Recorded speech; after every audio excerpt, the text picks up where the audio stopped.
Method 1. Power cycling device. Unplug the power cord from the wall socket.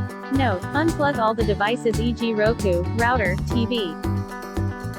Long press and hold the power button for at least 10-20 seconds. Plug the power cord back. Wait for its device to turn on and then check if the issue has gone away.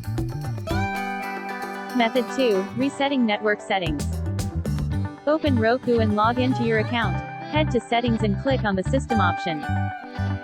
In the next screen, select System Restart and click on the Network Connection Reset option. Wait for the device to reset and it will automatically restart.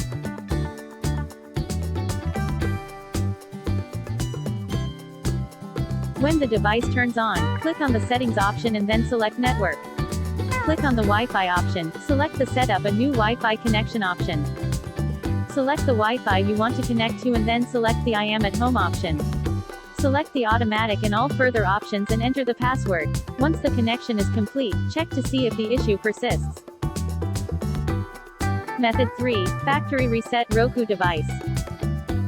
Open Roku and log into your account.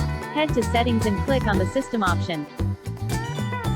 In the next screen, select System Restart and click on the Factory Reset option. Wait for the device to be restarted and check to see if the issue persists after that. If the error persists and if you still can't get rid of it, contact the Roku helpline.